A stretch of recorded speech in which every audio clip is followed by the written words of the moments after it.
ফুলি, কি হয়েছে তোর? না মা, কিচ্ছু হয়নি।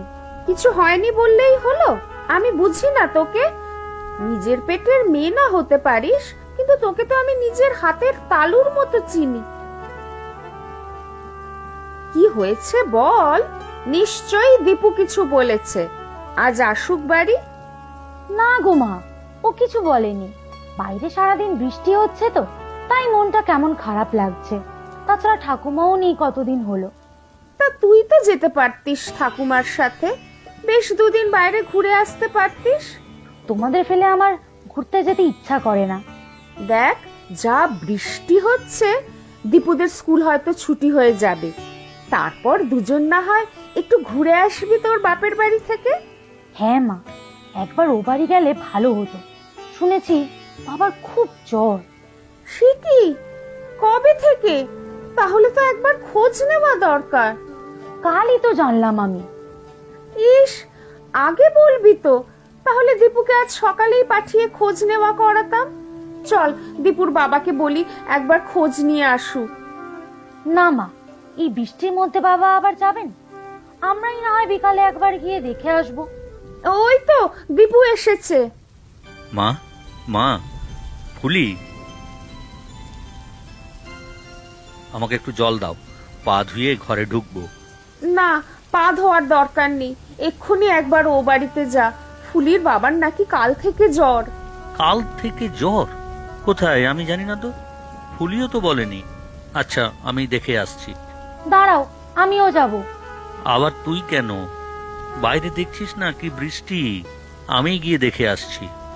না, নাকি ফুলিকেও নিয়ে যা, একবার দেখেই আসুক। সেরকম হলে ফুলি থেকেই না হয় যাবি ওখানে। না মা, থাকবো না। আমি বাবাকে দেখেই চলে আসবো। আমি আর দীপুর বাবা বৃষ্টি কমলে না হয় যাব।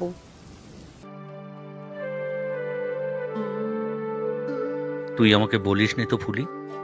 ভেবেছিলাম বর্ষা ভিজে সর্দি জ্বর। তোমার আবার আজ স্কুলে পরীক্ষার কথাও ছিল, তাই বলিনি। স্কুল তো ছুটিই হয়ে গেল বৃষ্টির জন্য। সাবধানে আয়, পিছলে পড়লে পা ভাঙবে। আমার কিচ্ছু হবে না, তুমি সাবধানে চলো। পড়লে আমার কিছুই হবে না, জামা কাপড়ে যা কাদা লাগবে। আর যদি তোমার কোনো ছাত্র দেখে ফেলে, তখনই ব্যাস, কাল স্কুলে সবাই জেনে যাবে নারুগোপাল মাস্টার পা পিছলে আলুর দম। তুই আবার শুরু করলি? তাহলে আমি কিন্তু যাবই না। আচ্ছা বাবা, তুমি রাগ করো না, আর বলবো না। মনটা খুব খারাপ সকাল থেকে। বাবার জন্য খুব চিন্তা হচ্ছে। কারো কথাই তো শুনে না। রোজ বৃষ্টিতে ভিজেছে নিশ্চয়ই। আহা, চিন্তা করিস না, ঠিক হয়ে যাবে। তবে বর্ষাকালে এই সময় জ্বর জ্বালা হলে একটু সতর্ক থাকা দরকার। ডেঙ্গু ম্যালেরিয়ার উৎপাত শুরু হয়েছে। ওগো, বলো না ওসব, আমার কিন্তু ভয় লাগছে। আরে, অত ভয়ের কিছু নেই। জ্বর না কমলে রক্ত পরীক্ষা করিয়ে দিলেই হবে।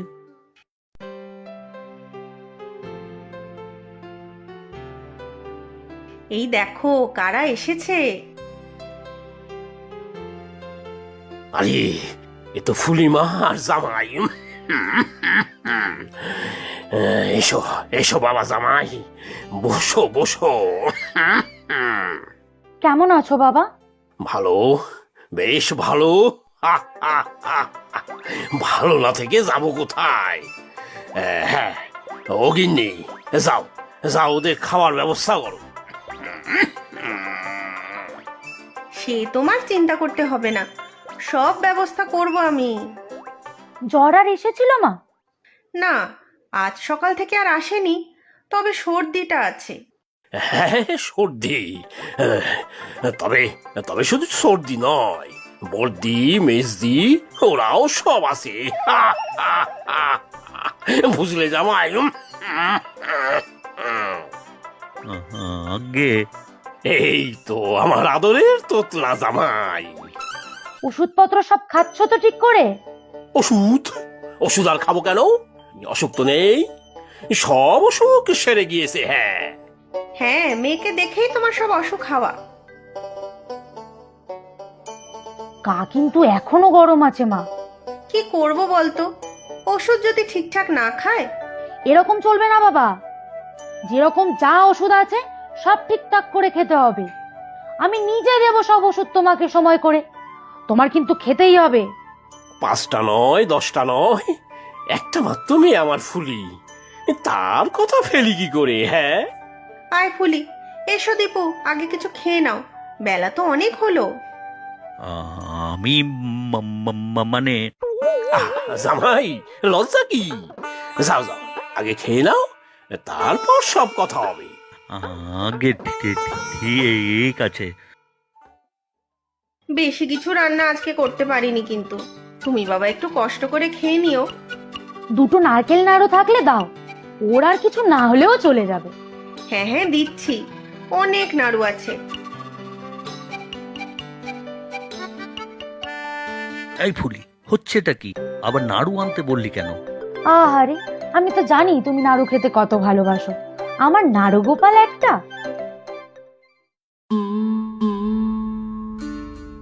ফুলি, ফুলি, দীপু,